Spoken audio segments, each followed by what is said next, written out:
Bloomberg Audio Studios. Podcasts, radio, news. You're listening to Bloomberg Businessweek with Massar and Tim Stenovec on Bloomberg Radio. We got from Jay Powell in his testimony to the Senate Banking Committee today quite a bit. He said the Fed doesn't need to rush to adjust interest rates, again signaling that officials will be patient before lowering borrowing costs further.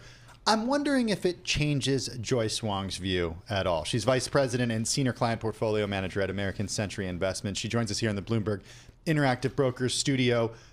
Before Powell spoke, you sent some notes over to our team. You said, we expect 2 to 3 rate cuts this year. Did Powell change your mind? No, we were always pricing in the rate cuts towards the back end of the year. And because we know that there's a lot of uncertainty around what Trump's policies are going to be, how the market's going to react to them, what sort of counter tariffs we might incur. So we've always thought that the Fed has the ability to be patient. Jay Powell re-emphasized that today, highlighting the strength of the U.S. economy. So no. So what happens between now and those rate cuts? Does inflation rear its ugly head again?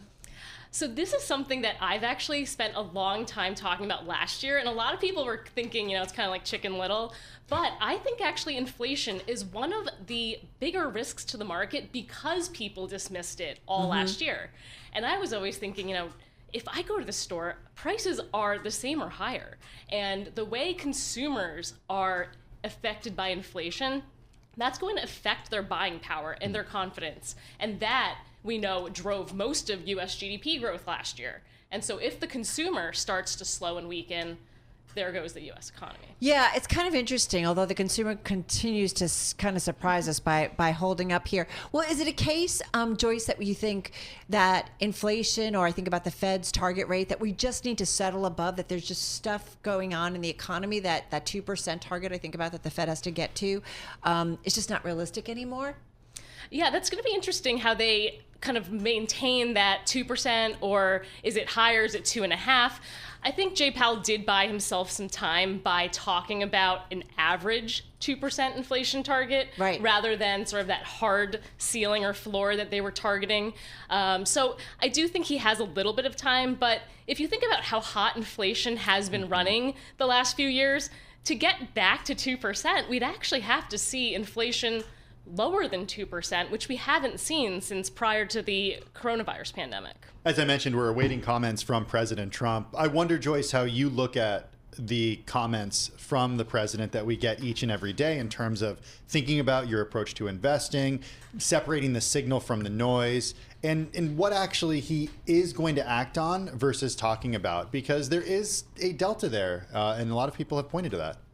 Yes, absolutely. And, going into this year, honestly, we thought that the tariffs would have been either done on day one, as he mentioned earlier, or kind of pushed out. And he sort of did an in-between, where he did come out with the tariffs, but then delayed them kind of on the same day on Canada and Mexico.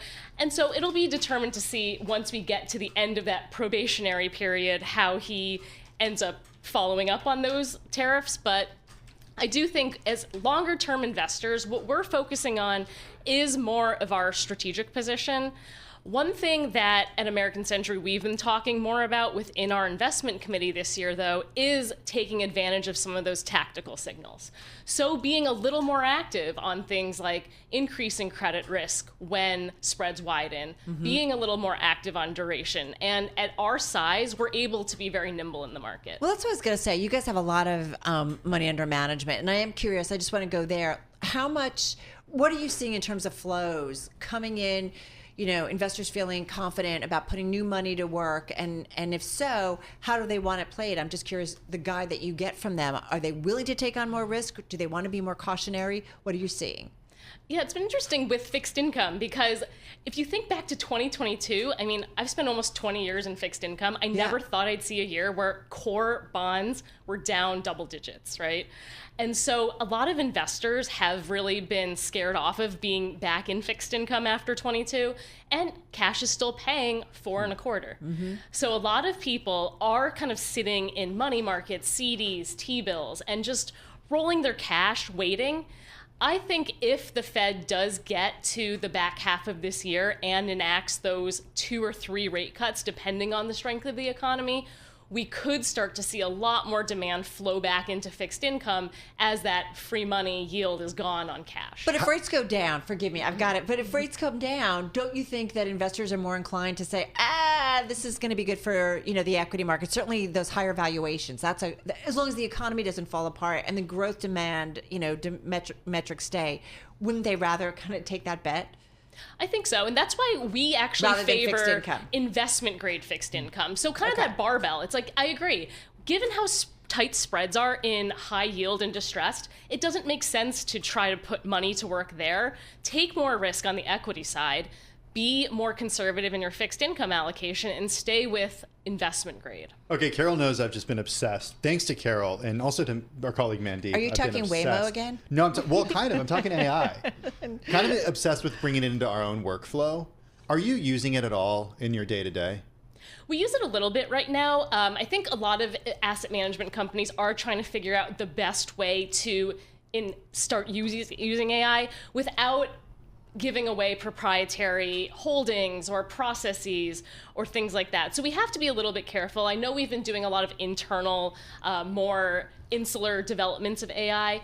One thing we have done is sort of in response to the technology and AI is get higher frequency signals. So we've been building more proprietary tools in-house to help us analyze data, news flow, things like that. And AI is a part of that process. We are awaiting a playback from President Trump. Joyce, I'm just curious, what do you watch out of the news, out of the administration in DC, and just kind of quickly? For us as fixed income investors, obviously interest rates are going to be the key driver of fixed income returns this year. So what we're watching are those tariffs and the inflation story. So anything related to that is going to be top of mind for me. Taxes? We assume that the individual taxes will be continued and they will reach some sort of deal on the corporate tax side. So that's kind of a positive on risk. What is the percentage rate that you see for corporate taxes? So I think that he has mentioned trying to cut back down to 15%. I don't know if they're going to be able to get there, just given the deficit concerns. You might actually see the bear steepening of the yield curve if that happens, right? Because then you have the deficit concerns coming to play. The 10-year is kind of making a nice little appearance when it comes to what Scott Bessent has been talking about with regard to what the administration is paying attention to. What do you see as the direction of the 10-year? I'm surprised it hasn't moved more. Exactly. And that's actually why we've been recommending investors stay shorter duration, because the yield curve has uninverted from the 210s, but it's only by about 25 basis points as of today. So in our minds, there's a lot of volatility in the 10-year. Like you were saying, it could go down to 4, it could go up to 5. The 2-year point is really anchored to the Fed, and that's what Jerome Powell has control over. And so that's why we see less volatility in the 2-year. Capture your yield, stay short duration.